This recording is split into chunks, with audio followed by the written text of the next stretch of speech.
Allahu Akbar. Cold Switzerland is experiencing heated debates over Islam these days.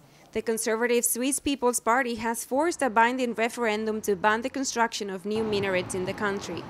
According to Mr. Sluaf, the leader of the initiative, more minarets would open the door to Sharia Islamic law in Switzerland. The political message behind the minaret, which has no religious meaning, is we want to implement another law, we want to implement a Sharia.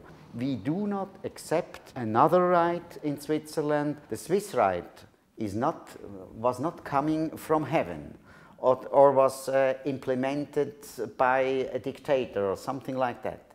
It's coming out of the population. It's the result of democracy, of direct democracy in Switzerland. Leaders of the 410,000 Muslims living in the Alpine countries say they value democracy and that Swiss conservatives are mistaken about the meaning of a minaret.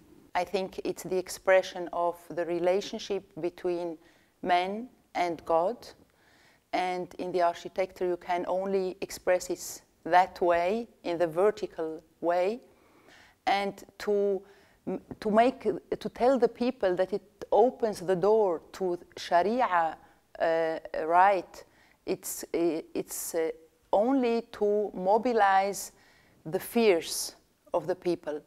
Islam is already the second faith in Switzerland, where 1 in every 4 people was born outside the country. Muslims account for 5% of the population, and most of them came from Turkey and the Balkans. Very few interpret their religion in a conservative, extremist way.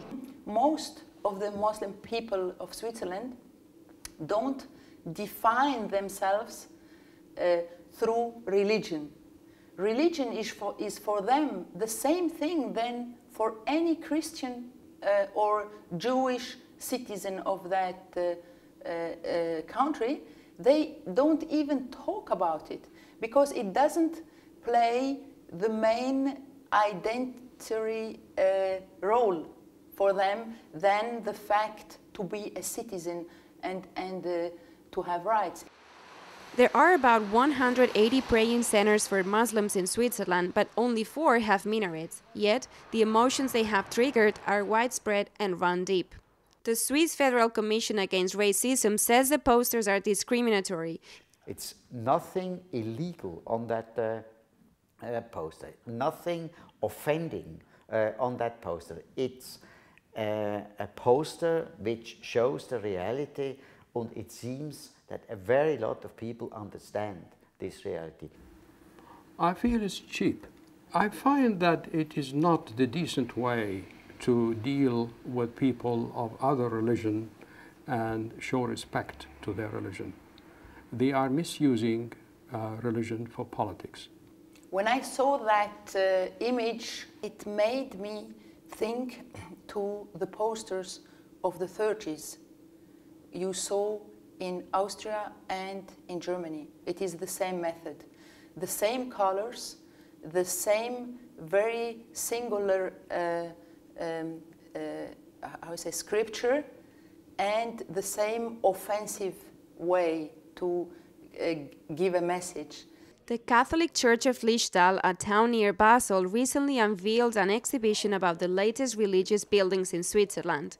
They include Buddhist and Hindu temples, Jewish synagogues, and even centers for Christian Scientologists. Many mosques are in former warehouses, cellars, or factories, but the possibility of having the Swiss landscape broken by minarets has sparked a reaction among the Swiss. Some people are really at unease with signs of visibility that they are not familiar with. So they are asking questions. What is this religion about? Why are they closed in this way? Why are they building such buildings? Others are bothered by what they read about Afghanistan or Saudi Arabia in the newspapers and what they are watching in TV. In 2006, the United Nations released a report that stated that there is a dynamic of racism and xenophobia in the country due to resistance within Swiss society to the multiculturalization process. I would say that the fear from Islam and Muslims in the Western world is increasing, and this is also happening in Switzerland. We don't have to ignore that. We have to admit it and work on it with the various Swiss groups. I think the Swiss people are not, in a general way, very much different from peoples in other Western European countries. But the special thing in Switzerland is that they can vote on certain subjects that cannot be voted about in other countries. For Muslim Keller Mesali, the campaign is based on fear. And these people, they act very emotionally.